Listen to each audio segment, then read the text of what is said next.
croire. Cric, crac. Il était une fois dans une forêt un arbre, mais ce n'était pas un arbre comme les autres.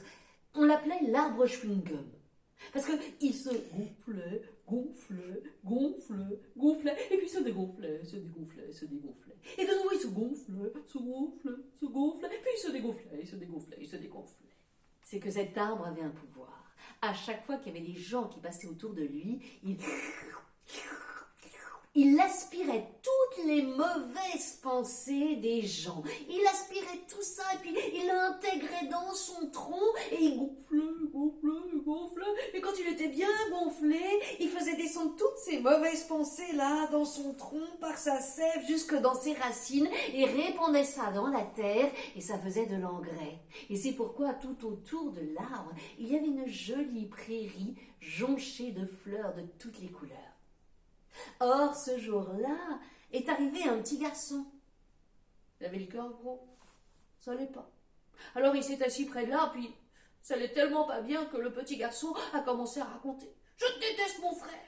C'est un fils à sa maman. Je le déteste. On dirait un kangourou avec des pattes crochues de crapaud. On dirait un espèce de zigoto avec des oreilles de chauve-souris. » Et il sortait tout ce qu'il avait sur le cœur. Et quand il sortait tout ça, là, il gonflait, il gonflait, il gonflait. Et puis c'était tellement énorme tout ce qu'il racontait. Il gonflait, il gonflait. Et en même temps, il y avait ces feuilles qui bruissaient. Il riait doucement. Et puis, tandis que l'arbre gonflait, puis le petit garçon, lui, dégonflait, il dégonflait, il dégonflait.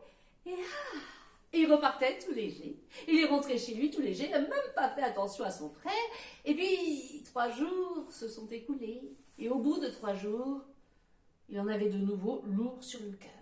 Alors il est retourné dans la forêt, il a été chercher l'arbre chewing-gum, l'arbre à secret, et il a commencé à lui raconter, et de nouveau, mais je ne peux pas le voir, je le déteste, et l'arbre il gonflait, il gonflait, il gonflait, il gonflait, il gonflait, il rigolait en même temps, et puis ensuite il a dégonflé, il a mis tout ça dans la terre, et quand le petit garçon est revenu la fois d'après, il y avait encore plus de fleurs partout dans les champs. Ce jour-là, il est arrivé, mais il avait vraiment le cœur très très gros. Tellement gros qu'il s'est mis à pleurer. Et en même temps, il racontait, il disait ici et ça, ici et ça, et l'arbre gonflait, gonflait. Et puis au bout d'un moment, il a tellement pleuré qu'il a fini par s'endormir au pied de l'arbre. Alors l'arbre en a profité. Il a fait bruire ses feuilles.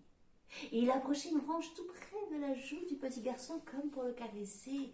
Et là, il a dit « Allons, pourquoi tu n'en ferais pas des histoires de tout ce que tu me racontes, de tout ce qui se passe dans ta famille? Allez, joue-le, amuse-toi avec ça, et tu verras, tu trouveras le sens. » Quand le petit garçon s'est réveillé, il avait complètement oublié où est-ce qu'il était, mais tout d'un coup, il y a des mots qui sont sortis de sa bouche.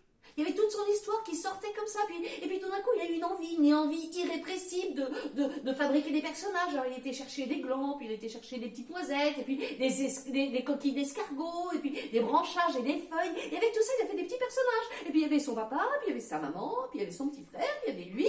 Il s'amusait à faire tous les personnages. Une fois papa, une fois maman, une fois petit frère, une fois lui, puis de rebelote, et encore, et encore. Et à force de faire tous les personnages, il a fini par comprendre chacun.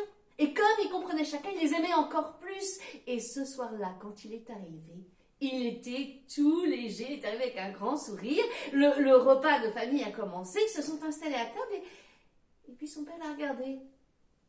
Mais dis-moi mon chéri, qu'est-ce qui s'est passé aujourd'hui? Rien. Tu as changé. Comme tu as grandi, mon fils, je suis fière de toi. Le petit garçon a souri. Il a pensé à son arbre chewing-gum. C'est que l'arbre avait planté ses racines dans le cœur de l'enfant et il y avait répandu sa sagesse. Et crac, l'histoire est terminée.